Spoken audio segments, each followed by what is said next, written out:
Welcome to the Indian Sun. My guest today is Australian international chef, TV host, and restaurateur Sarah Todd, also known as the Queen of Reinvention. Her meteoric rise to the top of the global food scene since her debut on MasterChef Australia 6 years ago is a perfect example. She has seamlessly worked her way from a high fashion model, an in-demand international chef with a sophisticated brand. She runs two highly successful restaurants in India, one in Goa and the other in Delhi. This month, Sarah launched her own exclusive handmade spice range here in Australia. We will talk about that and more. Welcome, Sarah. Such a pleasure to have you with us. Thank you so much. It's that's a nice welcome. I think when you go through something like a pandemic, you start to, feel weighed down with all the situation, but it's nice to have a little reminder like that. You made such an impressive debut in MasterChef 2014. And then the next thing we knew, you were opening a restaurant in Goa. How did the transition happen? Was India always on your mind? Yeah, so my son is half Indian. His family's from Punjab. So for the 2 years before that, we'd been really diving into his culture because I think when you have a child, you really want to make sure that you're expressing the culture and showing him all of the things that he needs to know about his heritage. So for me, being Australian, I really wanted to understand it. So I think that's what really ignited the passion for India and, of course, the cuisine as well. And then, you became so big. You have, such a fan following. You opened 3 restaurants at one point, right? Now you have 2. Yes. Yeah. And then, so to a certain degree, did you feel you brought a novelty with you? Yeah, it wasn't so much about the novelty. What it was that, when I landed in India, what I realized was that they really appreciated my love for food. And I think, like anything, when you've been acknowledged and celebrated, it makes you work harder and drive harder and you want to give, right? If, you're giving to someone the acknowledgement that this is great really drives you as a huge part of it. So when I landed in India, I was just blown away with the response that I had. And I think that was the fuel, honestly, to make me strive for so much. And I'm not sure if I hadn't have gone to India, I'm not sure what would have happened, to be honest. Yeah, and so you've been there for 6-7 years now, isn't it? Yes. Yeah. Has your perspectives on food and India changed? 100% has my perspective on food changed, and that's because of India. So I was always searching for my style of cooking, right? I even look back to the dishes that I made in MasterChef, and yes, they were technically good. Yes, they were tasty, but the story and the nostalgia behind the dishes weren't really there.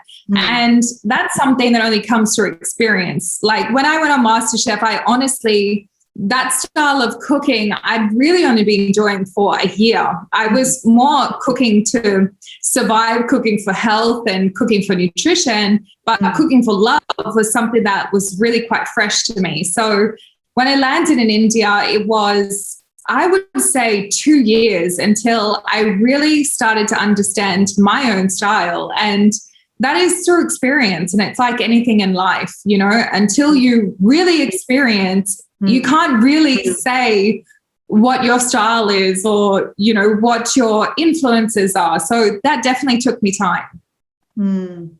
So interesting. And then you have traveled quite a bit, the length and breadth of India, isn't it? I saw this video of yours going to Nagaland, which is the northeast part of India where I come from.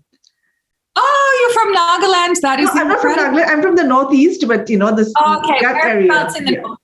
Assam, or where are you from? Assam, yes. I love Assam. So last night I was talking to a friend of mine who is from Assam. So we traveled all the way along the Brahmaputra. And there's this specific dessert that I had when I was there. And I was like, I need to know the name of this so that I can recreate it. Was it rice-based? Yes, til pita. Oh, dill pita. Yes, it's made of rice. The cigars. Oh my goodness, they are so delicious. Yes. And I mean, the cooking technique, the fact that you're using wet rice flour, the jaggery, sesame, like all these flavors, they're so beautiful. And like overnight, literally, I've gotten inspired and I've got this dessert that I want to make. So watch your space, because it'll be inspired by your hometown, basically. Yeah, you actually do you have to travel the whole of the Northeast, because it's a different food altogether, in the sense that it's so different from the rest of India, yeah? I know, it is. It really is. I think just getting to experience, I've been to Kashmir, I've been to Assam, all the way through Assam, and I've been to Nagaland, and, all these regions. I realized, the food in each area is very, very different, but it's also very different from the rest of India. So I honestly love the Northeast, and I mean, it's amazing. Every time I talk about the Northeast on my social media, everyone goes crazy, because I think it's a little bit less explored than the rest of India. Yes. It's not on the tourist trail of, most people. Still an untapped area. Anyway, now let's talk about your new launch of spice brand. Where are they sourced from, and how is it all? Tell us all about it, and how unique is it? Yeah, so I mean, the whole concept came originally from my experience in India. And what happened was, when I first landed in India, I was so overwhelmed, and I didn't know how I could start to learn this cuisine inside out. I knew North India, I knew Punjabi food and that kind of region. And when I landed, I was like, wow, every state, every city, every region is a completely different cuisine. And I just felt really, really overwhelmed. But after the last couple of years of being in India, I realized that it's not as complicated as it seems for an outsider or a person that's not from India. So, as I started going to Rajasthan and cooking with locals in Assam and, all these different cities, I started to realize a few techniques that, simplified it for me. So I wanted to bring that to Australia, and I wrote a cookbook earlier in the year, which it was basically from the perspective from a person who's not from India but has a passion for it, and to show you that it's not that difficult, not as difficult as it seems, and it's just about learning techniques. And to take it to one step further, I was asking my friends in India, chefs as well, who obviously are cooking the best of the best. I said, do you grind and toast all your spices fresh every single time you cook? They were like, no, we don't do that. Obviously, we do preparation and then we have it ready to go, so that when you're cooking, it's kind of a lot quicker process on a day-to-day basis. So it got me thinking, us here in Australia, we think that cooking an Indian meal needs to be done start to finish, fresh every step of the way. And the biggest intimidating part of it is that spice blend. So that's why I wanted to create this range where it is showing people that you will get somewhat of an authentic flavor without all the hassle. So I use them all the time. I've got my spice range here. So, these are my 3 kind of go-to favorites that I cook all the time. The South Indian seafood blend is really beautiful. It's light, but not too spicy. And it just goes, with Australian produce and all of the seafood, it goes so well. Vindaloo, obviously, because I've been spending so much time in Goa and people don't really know how to make an authentic vindaloo. So, I've got little recipe cards showing people that little addition of vinegar to make it that authentic kind of feel. And then tandoori, because it's the north side of India as well, which is something that I'm very familiar with. And I'm just trying to educate people in Australia to show them that these can even be used as rubs. You can simply take the spices, put it on a piece of pork belly and roast it in the oven. It's just going to take it to another level. And I don't think anyone in Australia really realized it can actually be that simple. So that's my focus. And it's been a nice experience. And I get these comments from people in India where they say, it's so nice that you're taking our cuisine to the world. And although it might not be 100% traditional, it is taking that essence of Indian cuisine and taking it internationally, which has been a really exciting thing for me. And I really like the packaging of it, of them all. I mean, they look so good. And I was like looking at it and I said, this looks really nice. Yeah.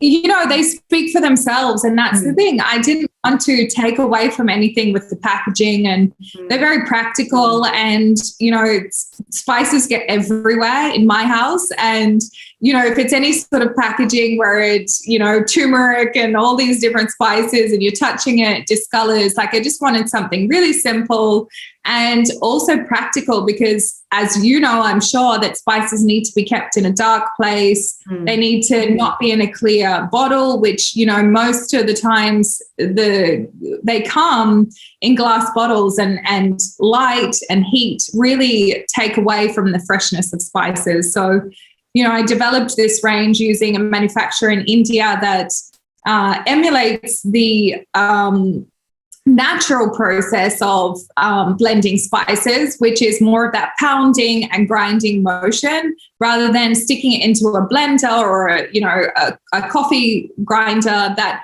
creates so much friction that the heat is almost taking away from the natural essence of the spices as it is. So, they're developed in a way where it's all the natural oils that are coming out from the spices and the way it's been blended. Okay. So they go on sale from this month, right?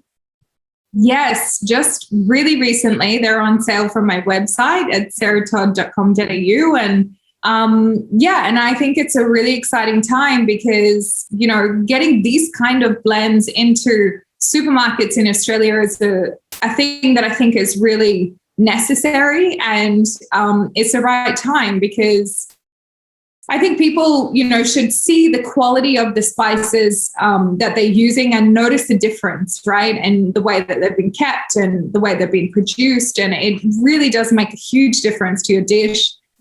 Cost effective. It ends up being, less than $1 per meal that you're creating for the whole family. And it just takes it to another level, adds so much flavor.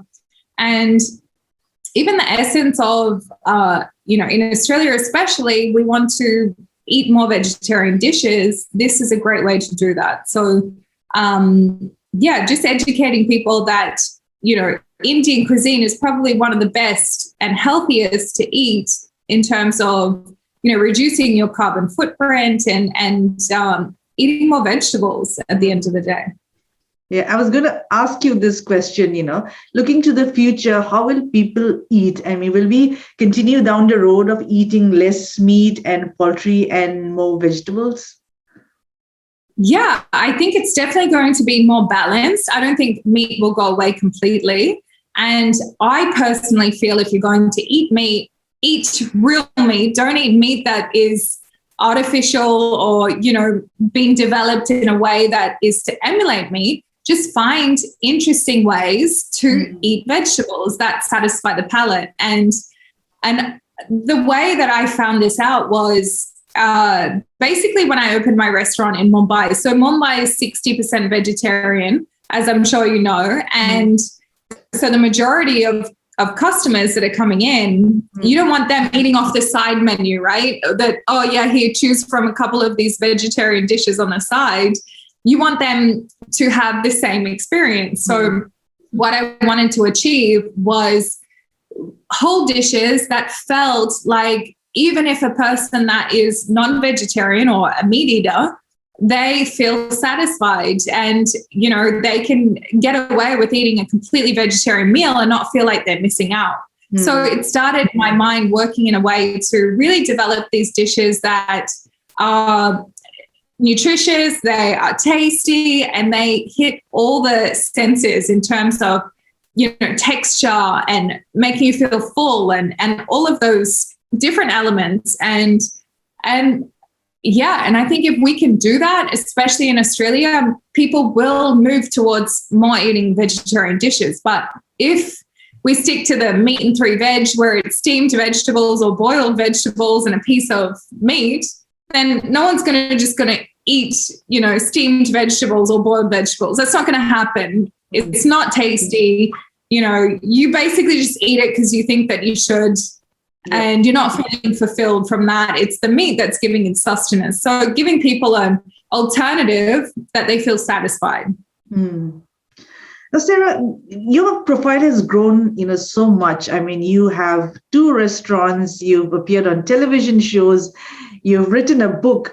Has your relationship to work changed?